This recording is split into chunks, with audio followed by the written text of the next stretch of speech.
సముద్రం మధ్యలో గగనతలంలో విహరిస్తున్నటువంటి యుద్ధ హెలికాప్టర్లను అయితే మనం చూడవచ్చు. అనేక మోడల్స్లో ఉన్నటువంటి యుద్ధ హెలికాప్టర్స్ అన్నీ ఒక్కొక్కటిగా నడి సముద్రంలో వస్తున్నటువంటిది అయితే ఉంది. ఐఎఫ్ఆర్ మిలాన్ 2026లో భాగంగా రాష్ట్రపతి ద్రౌపది ముర్ముకు ఈ గౌరవ వందనం చేస్తున్నటువంటి హెలికాప్టర్ను, ఎందుకంటే సముద్రం పైన తేలియాడుతున్నటువంటి రాజసాలను చూసాం.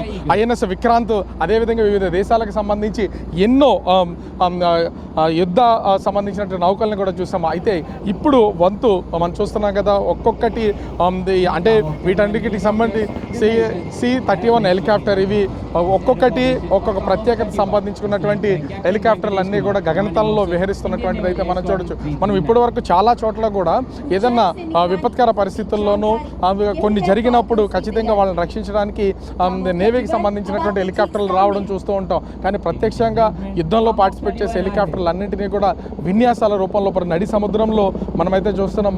ఒక్కొక్కటిగా మొత్తం హెలికాప్టర్లు అన్నీ కూడా వస్తున్నటువంటిది అయితే ప్రత్యక్షంగా చూడొచ్చు.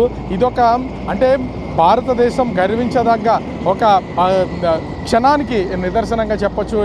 ఇప్పటికే ఇది మూడోసారి జరుగుతుంది. 2001లో, 2016లో, 2026 ఇప్పుడు ఈ ఐఎన్ఎస్ ముఖ్యంగా చూస్తే ఐఎఫ్ఆర్ మిలాన్ జరుగుతున్నటువంటి పరిస్థితి అయితే ఉంది. ముఖ్యంగా ఇంత అద్భుతమైనటువంటి ఈ సంఘటనలన్నింటినీ కూడా అటు భారత రాష్ట్రపతి ద్రౌపది ముర్ము, అదేవిధంగా కేంద్ర మంత్రి రాజ్నాథ్ సింగ్, గవర్నర్ అబ్దుల్ నజీర్, అదేవిధంగా CM Chandrababu, deputy CM Pawan Kalyan, వీళ్ళందరి సమక్షంలో మనం చూస్తున్నాం కదా. ఇంకా ఒకదాని తర్వాత ఒకటి మొత్తం యుద్ధ విమానాలన్నింటినీ కూడా వెళ్తున్నటువంటి ఆ లైన్ అండ్ లెంగ్త్ ఎక్కడ మిస్ అవ్వకుండా వింగ్ కమాండర్స్ చాలా కోఆర్డినేట్ చేస్తూ రాష్ట్రపతికి గౌరవ వందనం చేసేటటువంటి అద్భుతమైనటువంటి దృశ్యాలు ఇవన్నీ కూడా.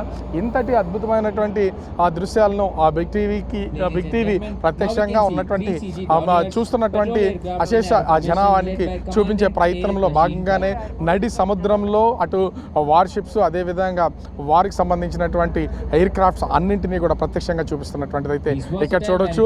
సో ఇంత అద్భుతమైనటువంటి మిలాన్, అదేవిధంగా IFI international fleet review Visakha వేదిక కావడం విశాఖ వాసులు కూడా ఆ గర్వకారణంగా చెప్పుకోవచ్చు.